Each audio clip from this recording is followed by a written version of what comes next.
Hello, good morning, and welcome to our weekly edition of Tuesday Temple Takeaway. And we continue our series on the life of Peter. And this morning I want us to look at a very unusual incident involving Peter. And you'll read about it in Matthew chapter 17. And the last four verses of the chapter, 22 through to 25. And it's a very different type of incident and a very unique miracle in many ways. It involves a single disciple, Peter, and a single fish. You know, life with Jesus was never boring. And you went to work excited when you worked with Jesus, not knowing what was going to happen that particular day. And the context to this miracle is that the religious leaders, as you'll be aware, were always looking for ways to trap Jesus.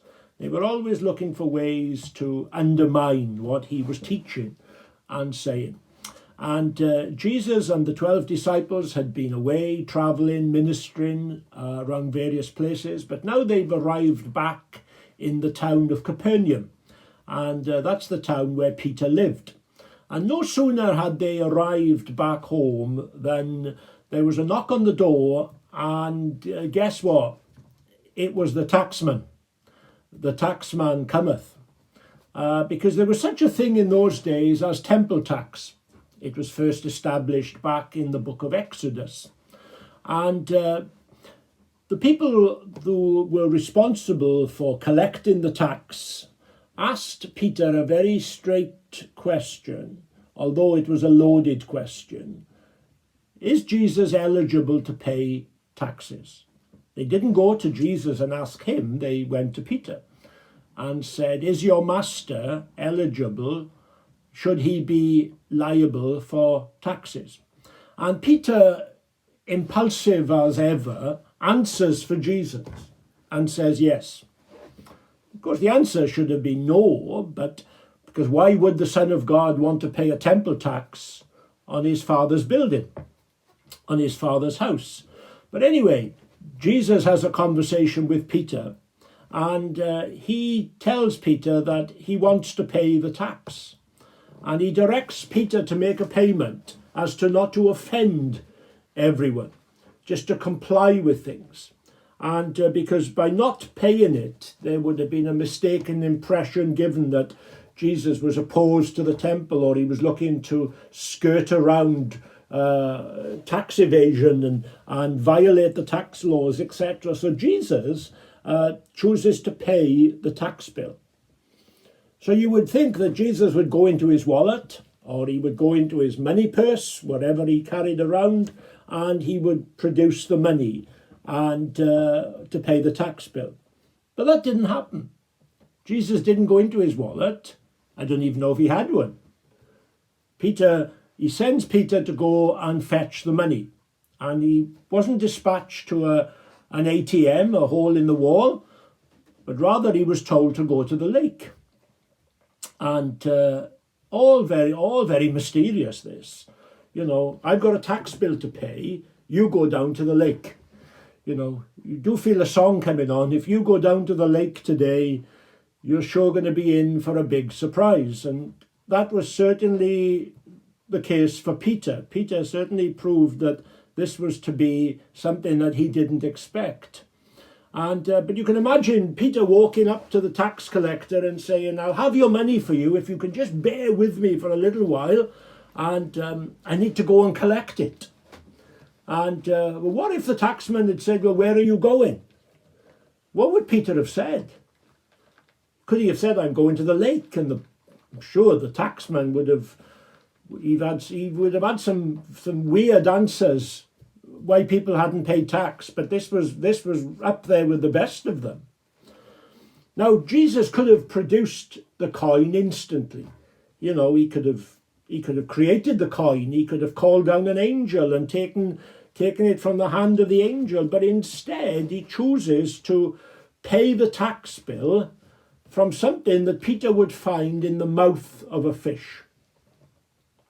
Capernaum was located on the Sea of Galilee. So Peter didn't have a long walk down to the harbour. It wasn't he didn't have to walk far.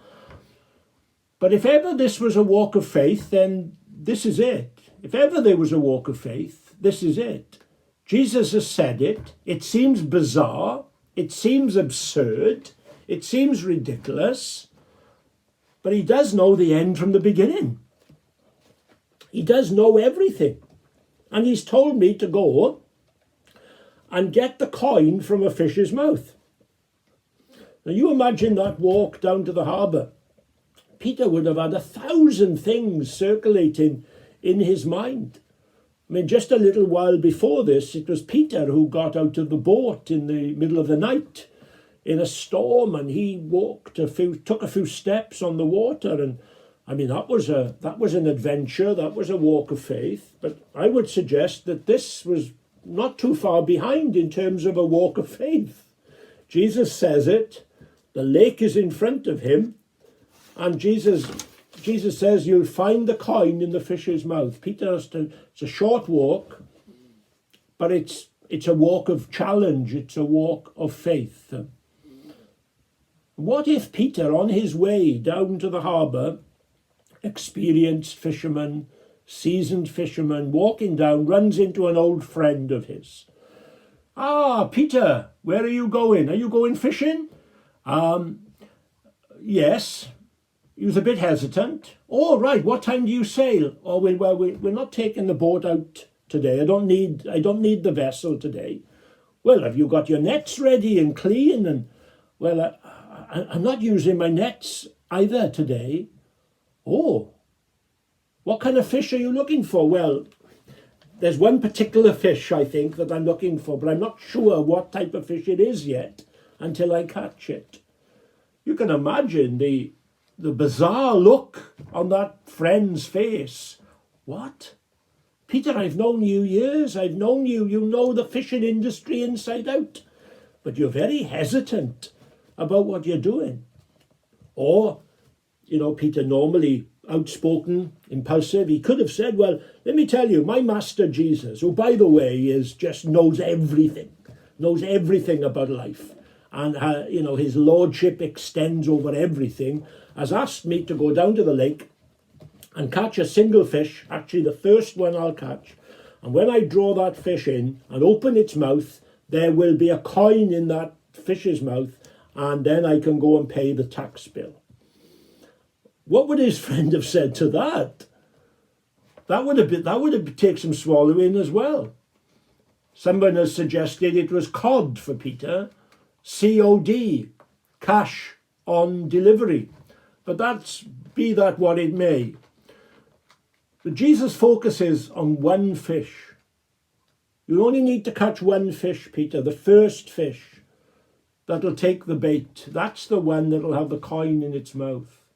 Now, Peter was used to gathering a multitude of fish. He was used to fishing with nets, of course, and drawing in hundreds. And when you think of the fish, the species of fish, the hundreds of shoals of fish that would have been swimming in the Sea of Galilee that day, could run into thousands.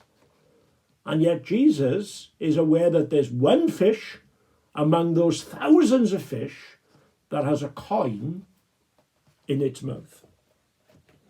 He says to Peter, "Use a line. You're used to using a net. You're used to gathering a lot, but I want you to use a line. Just go fishing for one." And of course, we could develop that in terms of evangelistic strategy. That God puts, yes, as a church, we collectively use a net, but individually, we are fishing with a line. We are fishing for one, whether it's in your workplace or your family or wherever it might be. But if Peter had taken the net and taken the vessel out and drawn in a whole draft of fish, he would have been disobedient, because that's not what Jesus asked him to do. Jesus said, "Go down, fish for the one, and the first one that'll bite, it'll have the coin in its mouth. And that coin will be the exact amount of the tax bill." Jesus never sends us on a fruitless errand. He never sends us up a cul-de-sac. Jesus is always pinpointed in his instructions. He tells Peter to go fishing for the one fish, etc. Remember when he said in Palm Sunday, when he was going into Jerusalem, he instructs the disciples to go and untie a donkey. Not any donkey. This was a donkey that was tied up in a certain place. And he instructs them to go and untie and bring that donkey. And the same with the upper room, follow the man with a pitcher of water. That's the room. Jesus was very pinpointed in his instructions. And here he was again telling Peter in detail about what would happen. And so what was Peter thinking? The tax money is in the mouth of the fish. Peter had said been a fisherman all his life, and there was lots of times he had opened up a fish and he had found certain things inside the fish. He had found worms and hooks and seaweed, but I don't suppose he'd ever found a shining silver coin in the mouth of a fish. Anyway, he follows the instructions. It's just bread and butter for him to go fishing, throws it out. The fish takes the bait. The fish comes in, opens the mouth of the fish, and there is the coin. And I would suggest to you it wasn't only the fish that had a jaw-dropping moment. Peter would have looked and thought, wow, God give us in the temple jaw-dropping moments. God restore the wow factor to when we come back to church. Restore the wow factor at what you are doing. These are jaw-dropping moments, Lord. Restore those things. It was an incredible display of lordship, the lordship of Jesus over creation. Hundreds of years before this, in the Psalms, David wrote about the lordship of Jesus. He says he put everything under his feet, all the flocks and the herds and the birds of the air and the fish in the sea. Jesus was able to guide that fish. He knew that fish. He was able to guide that fish to the bait. An amazing display of providence, of mastery by Jesus. And I wonder when Peter handed over the coin, the wet coin to the tax official, would he have said, here it is, fresh from the deep blue sea. Here it is. This is what I've found this morning. This is what I was sent to get. And here it is. I mean, what if he shared that? That would have been an evangelistic moment. The tax official would have thought, wow, did your master oversee this operation? He certainly did. That's Jesus for you. A single fish, but it was the provision they needed. As I close this morning, I wanted to say, don't limit God's ways of providing for you. Don't box God in. Expect the unexpected. And look for ways, God will look to do things in a new way. Look for the creativity of God in your life. And hopefully together we will enjoy those jaw-dropping moments where metaphorically the coin will be in the fish's mouth. Who knows? God might give you an opportunity to share with a millionaire. He might give you an opportunity to share your faith with somebody that's really, really wealthy, and they can bless the kingdom of God because you spoke into their life as directed by the Holy Spirit. So have a great day. The Lord bless you. I'll see you next week for another TTT. Bless you.